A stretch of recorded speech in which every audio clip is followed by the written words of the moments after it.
Thank you. Welcome back. It's hard to leave the food and the coffee and to be here, but I appreciate you joining me here today. Of course, thanks Alberto, thanks the committee, thanks everyone who's involved for putting such an activity, and it's so hard to, I can't even imagine trying to do this online and in person. So a lot of work, nice job. So the topic today is really about global or local. And there were a few questions that I thought would be interesting to think about how we may approach them. So I'm going to ask you questions because you'd like to always get the people who are here engaged with me. And I acknowledge that some of the people may not understand the English. So I'm hoping the others will help them at least some of the key points that I will be discussing. So my first question to you, I couldn't be around educators and not do a quiz. So I have a quiz. So the first quiz is Portugal 1.63 bigger than Michigan, or Michigan bigger, or are they the same? So A, B, or C. For those who are online, you could maybe put it in the chat. For those who are here, just shout it out. A, B, or C? B. B so far. Anyone else? B, A, okay. A, okay. C, I love it. All right, we got all three. Okay, so which one is it? Well, according to at least the size, yes, Michigan is about 1.63 bigger than Portugal. Now, because we also have an upper peninsula that a lot of people don't count. If you take the upper peninsula out, which is, you can see it right there on the blue on the top. If you take that out, it's probably about the same size. Now, another question, which I did not include, but I thought would be interesting since I got this with you, is the population of Michigan twice as much as in Portugal, or the population in Portugal twice as much as in Michigan, or are they the same? So A, Portugal more, B, Michigan more, C, they're the same. B, C. C, all right, yeah, it is C. It's not on the slides, it is C. They're the same. There are about 10 million people in Michigan as well as in Portugal. Now, of course, Portugal is much more cosmopolitan than Michigan just because of the space. All right, so let me just cover with you, and I have maybe 5 or 10 minutes to go through a couple of ideas here with you, and we'll be, going through this kind of conversation. I'm going to skip this slide. I'm going to skip talking about what we do. Just to give you background, I run an entrepreneurship and small business development program. We've touched over 100 countries, and we usually design and implement programs in underserved communities, mainly for entrepreneurship or small business development. You could read more about my bio later online, and just a synopsis, I'm Palestinian original, born in Kuwait, moved to the US during the first Gulf War in 1990. So I've been in Michigan since 2003 and in the US since 1990. I've started a few entrepreneurship journeys, but I'm going to skip those. I'd love to hear from you. What would you like to hear from me today when you hear the word global or local? Just shout it out. What would you like to hear? Global. Okay. Anything else? Go. Investments. I love it. What else? Collaboration. Fantastic. What else? Results. Thank you. All right. Okay, let's go. So I'm going to try to cover them. The question is, do you go local? Do you go global? What should you be doing? I think everyone who's here today is doing this already. Step number one. You may want to think about being global, but you got to act local. We heard it from the minister earlier. We heard it from the mayor as well. If you're not acting on a local ground, you're just talking head. So you got to be able to connect the global to the local community, and you got to be able to do things locally. So otherwise, talking about the global, although it's good for you to be global, you got to be interacting with the locals. And the locals means lots of things: businesses, schools, infrastructure, all kinds of things. So I encourage you to think about this. Now, the topic that I'm talking about, from my perspective, seems so simple. And I know you're probably thinking, I already know all this stuff, and you do. And here's an image for you that you probably have seen before. Black and white. How many of you guys seen black and white images before? Raise your hand just so I can see. All right, lots of you. Okay. When you see this image, can you imagine seeing anything else within this image, or you only see black and white? Black and white? We don't have any creative people here today? Come on. No creativity? Do you see anything else? Part? A puzzle? More than art? All right, so here's the challenge. The words that we're using, global, local, and some of the things I'm going to talk about today sounds really natural, sounds like you know it. The challenge is, I call them, they're just not organized in any way that is meaningful to you or to me. So what I'm going to do today is try to give you a frame of reference to make it a little bit more organized so you can see clearly what I want you to see from local or global. And this is what I would do when I see a black and white image. I'm putting a little frame around it. So when you see the frame, do you see what I want you to see today? It's a cow. Is it a clear cow? Yeah.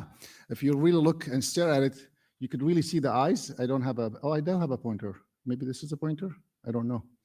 The ears are circled in the top. The head is looking at you with two eyes. The body is going to that side. So it's the cow. Why is this important? Because the topics I'm going to mention, they all look like the black and white photo, but without this frame that I'm going to mention to you today, they don't have actions. They don't have results. They're just words. So I'm hoping that this will give you some actions and frame of reference, not because I'm a genius, it's because I'm simplifying it in a way that hopefully it allows you to take and do something with it. So first, think global, act local. We already know that. And how do you do that? By engaging the community locally. The second is what people are looking for. It was really clear, not only from me, but from other people, is they're always looking for, I call it global brand, but with a local flavor. If you don't make it, spice it up with a local flavor, you're missing the boat. So people came to Portugal, guess what they're looking for? A Portuguese experience. Can they get any food anywhere else? Sure. Can they get any drinks anywhere else? Sure. But they're looking for what is a Portuguese would do.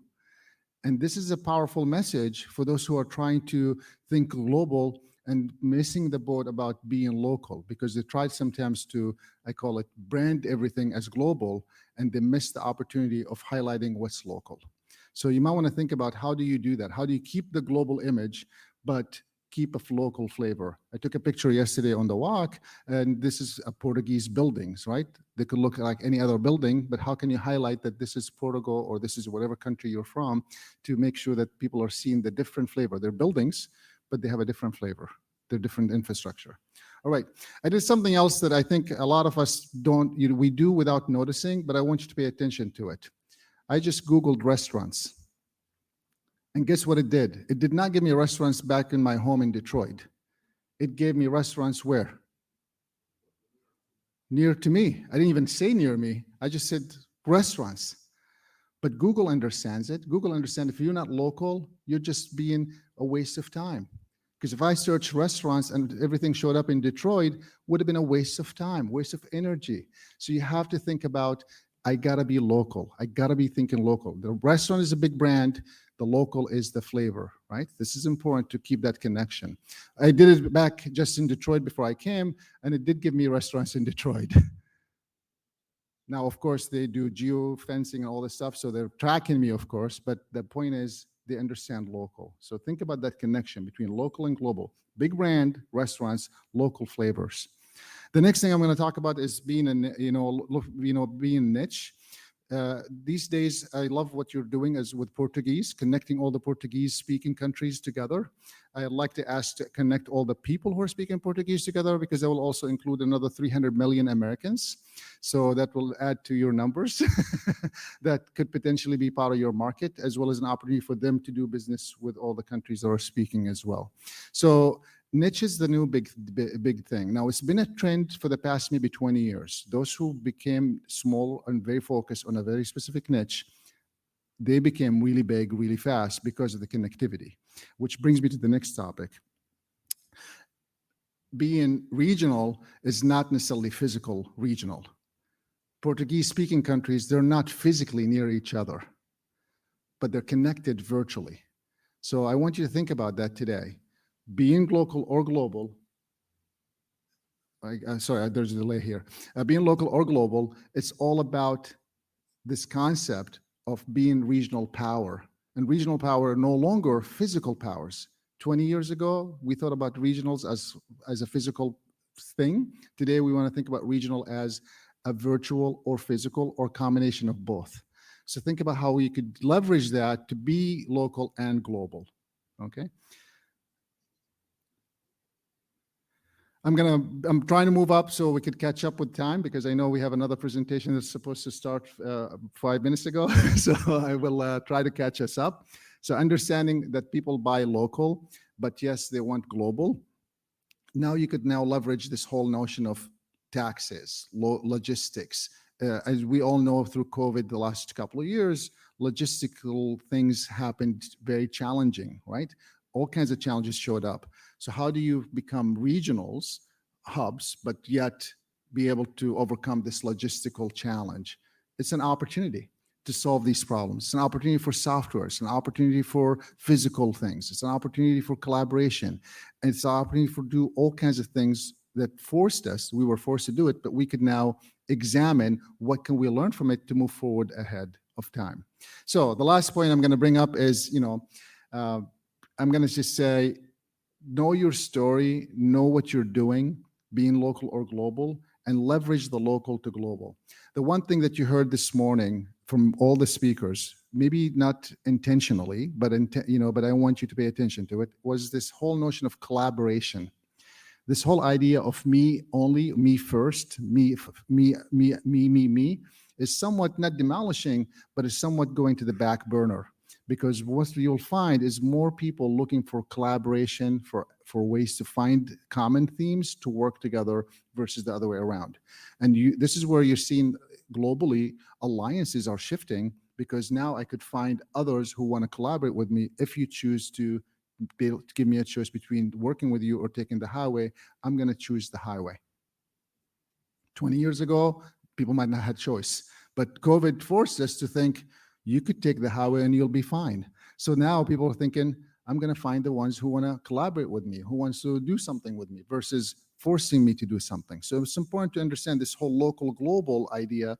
You take the local, you go global, find the collaborators, find the ones who want to highlight their communities as well.